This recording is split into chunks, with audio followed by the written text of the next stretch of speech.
नमस्कार दोस्तों, स्वागत है आपका स्टेनो गुरुजी यूट्यूब चैनल में। दोस्तों आज की वीडियो हम लोग प्रैक्टिस करेंगे 100 शब्द प्रति मिनट की स्पीड से डिक्टेशन का अभ्यास करेंगे, जो कि आपके रामधारी गुप्ता खंड 1 के डिक्टेशन से होगा, जिसमें कि आपको पता है कि इस क्रम में हम लोग एक्सरसाइज 1 से लेकर 100 तक की सभी डिक्टेशन का यहाँ पे प्रैक्टिस करा रहे हैं और इस क्रम में हमारा ये 30वां वीडियो है। इससे पहले हमने 29 वीडियो अपलोड किया। अगर आपने नहीं देखा है तो आप हमारे प्लेलिस्ट में जाएंगे, वहां पे आपको क्रम वाइज एक्सरसाइज वाइज वीडियो मिल जाएगा और आप प्रैक्टिस करके अपनी स्पीड बढ़ा सकते हैं। वीडियो पसंद आए तो वीडियो को लाइक कर देना, चैनल पर पहली बार आए तो सब्सक्राइब करके नोटिफिकेशन बेल जरूर ऑन करना। इसके अलावा दोस्तों, अगर आपको डेली डिक्टेशन चाहते हैं तो आप चाहें तो चैनल का मेंबरशिप ले सकते हैं और पेड ग्रुप को ज्वाइन कर सकते हैं। अधिक जानकारी के लिए आप हमें मेल कर सकते हैं। हमारी मेल आईडी है study4stenographer@gmail.com। इसमें जो आउटलाइन दी गई है वो ऋषि प्रणाली में है। अगर आप आउटलाइन आपको अच्छी लगे तो अपने डिक्टेशन में प्रयोग कर सकते हैं। तो ज्यादा समय न लेते हुए चलिए स्टार्ट करते हैं। Ready, 5 second, start. उपाध्यक्ष महोदय, मैं इस बिल का स्वागत करता हूं।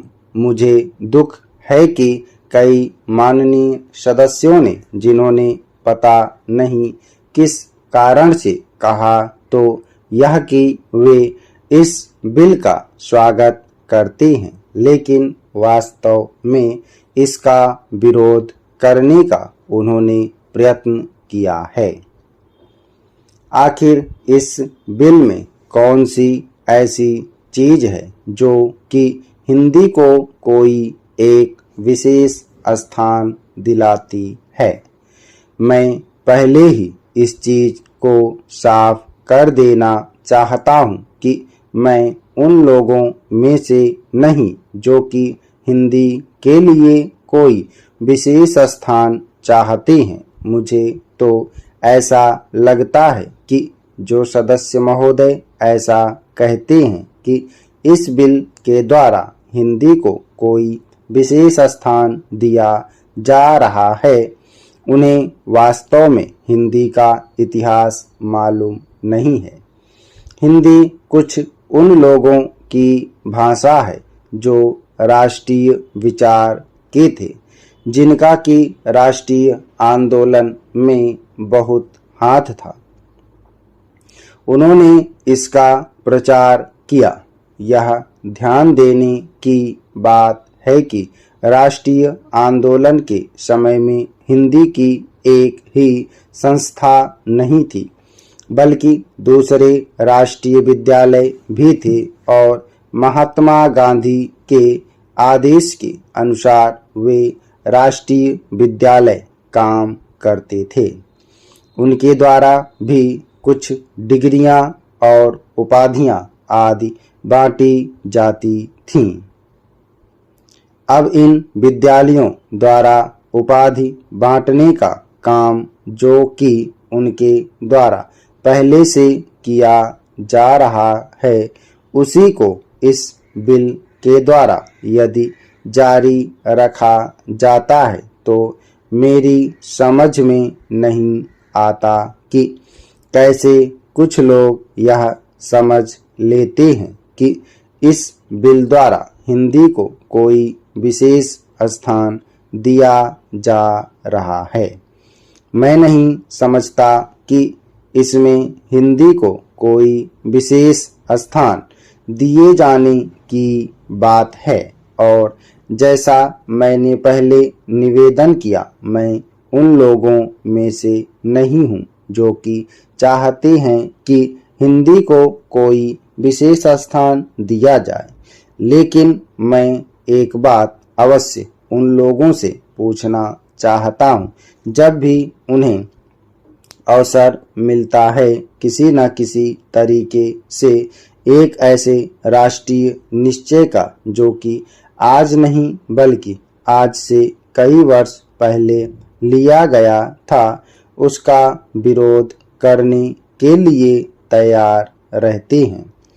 संविधान में राजभाषा के संबंध में स्पष्ट व्यवस्था दी हुई है, तो भी मेरे यह मित्र उसका विरोध करने का प्रयत्न करते हैं। क्या उनके सामने देश की एकता के लिए कोई दूसरा रास्ता है?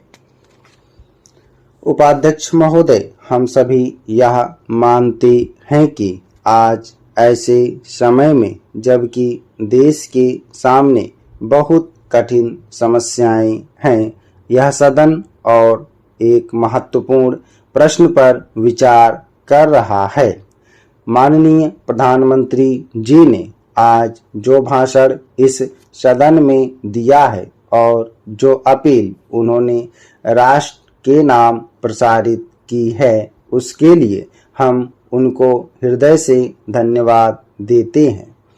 आज उन्होंने अपने भाषण में यह बिल्कुल बता दिया है कि यद्यपि हम हिंदुस्तानवासी शांति चाहते हैं और हमने बराबर हर कीमत पर शांति को बनाए रखने की कोशिश की है, लेकिन इसका अर्थ यह नहीं हो सकता कि हम अपनी सीमाओं का उल्लंघन सहन करें या अपने राष्ट्र की कोई भूमि किसी को देकर के शांति स्थापित करने का प्रयत्न करें। प्रधानमंत्री जी ने सदन के सामने जो भाषण दिया है और जो आंकड़े सदन के सामने रखे हैं, सचमुच उनसे यह स्पष्ट प्रकट हो जाता है कि हमारी जिन सीमाओं का आज पाकिस्तान अतिक्रमण कर रहा है, वे सीमाएं और वह भूमि सब हमारी हैं। इस समय पाकिस्तान का जो रवैया है वह कोई नई बात नहीं है। हमने बराबर पाकिस्तान की ओर मित्रता का हाथ बढ़ाया है, लेकिन पाकिस्तान ने बराबर उस हाथ को काटने का प्रयत्न किया है। देश के विभाजन के समय से लेकर हमने बराबर हर प्रश्न का, हर विषय को मित्रता से तय करने का प्रयत्न किया है, चाहे पाकिस्तान का रुख किसी भी प्रकार का क्यों ना रहा हो। देश के विभाजन के समय हमने पाकिस्तान के साथ में जो समझौता किया, उसके अनुसार हमने पाकिस्तान को उसके हिस्से से अधिक दिया। उसके पश्चात भी जब जब कोई प्रश्न हमारे सामने आए, हमने उनको उचित प्रकार से तय करने का प्रयत्न किया। आज भी पाकिस्तान की तरफ हमारा करोड़ों रुपए का कर्ज है, जिसको पाकिस्तान ने आज तक नहीं दिया है, लेकिन फिर भी हमने पाकिस्तान के साथ अच्छा बर्ताव रखा है। आज तक जो रुख पाकिस्तान अपनाता रहा करता है, अगर वही रुख हम भी अपनाते तो नहर के पानी को बंद करके पूरे पाकिस्तान को वीरान कर सकते थे, किंतु हमने ऐसा नहीं किया।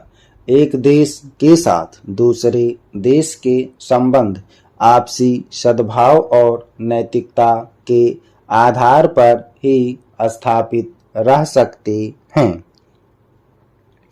अध्यक्ष महोदय, मैं आशा करता हूं कि इस सदन के लिए यह अंतिम अवसर होगा, जबकि इस संविधान में इस आधार पर यह संशोधन करने का अवसर आया है।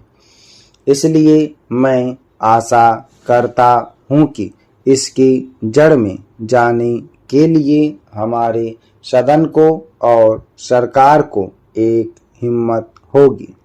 हिम्मत की बात मैं इसलिए कह रहा हूं कि हम में से अधिकांश लोग इसी समाज में आते हैं और हम जानते हैं कि जिनके हाथ में संपत्ति है, उन्हीं के द्वारा यह अछूत और छूत का रोग फैला हुआ है। यह वर्णाश्रम धर्म नहीं है। हमारे यहाँ यह धनाश्रम धर्म है, संपत्ति पर आधारित है और इसके लिए मैं इतनी ही आशा कर लेता हूँ कि आज अभी जो देश के विभिन्न भागों में जमीन कुछ हाथों में केंद्रित है, जब तक जमीन के एकाधिकार को हम नहीं तोड़ सकेंगे, जो कुछ लोग सैकड़ों और हजारों एकड़ रखे हुए हैं, जिनमें अधिकांश सदस्य भी इस सदन में सम्मिलित हैं, तब तक यह समस्या हल नहीं होगी। इसलिए मैं यह कह रहा हूँ कि सदन को भी हिम्मत होगी कि आज जिस तरह से हमने लगभग एक मत से इसको स्वीकार किया है, भूमि सुधार का प्रश्न जिसकी चर्चा उठी है और हम उठाएंगे कि जो जोतने वाला है, जो खेत पर मेहनत करता है, जिसमें 100% हरिजन तो हैं ही, आदिवासी भी हैं, तो जो मेहनत करता है जमीन पर उसका अधिकार होगा। सदन को यह हिम्मत होगी कि वह इस चीज को करे। स्टार्ट। ओके दोस्तों, आप लोग इसको प्रैक्टिस करिएगा। सभी लोग मैटर को प्रैक्टिस और ट्रांसक्राइब करेंगे। पंचुएशन लिखिए 100 शब्द प्रति मिनट की स्पीड से। पहले डिक्टेशन लिखेंगे, उसके बाद उसको रीडिंग करेंगे, उसके बाद ट्रांसक्राइब करके PDF से मिलाएंगे 100 शब्द प्रति मिनट की स्पीड से। उम्मीद है कि दोस्तों वीडियो आपको पसंद आया होगा, तो वीडियो को लाइक कर देना, और अगर अभी तक आपने हमारे चैनल को सब्सक्राइब नहीं किया तो प्लीज़ सब्सक्राइब करके नोटिफिकेशन बेल ऑन करना। और दोस्तों, अगर आप डेली डिक्टेशन चाहते हैं तो आप चाहें तो चैनल का मेंबरशिप ले सकते हैं या हमारे पेड ग्रुप को ज्वाइन कर सकते हैं। अधिक जानकारी के लिए आप हमें मेल कर सकते हैं। हमारी मेल ID है studyforstenographer@gmail.com। अपना बहुमूल्य सुझाव हमें कमेंट बॉक्स में जरूर देना। वीडियो को पूरा देखने के लिए बहुत बहुत धन्यवाद। Thanks for watching. जय हिंद, जय भारत।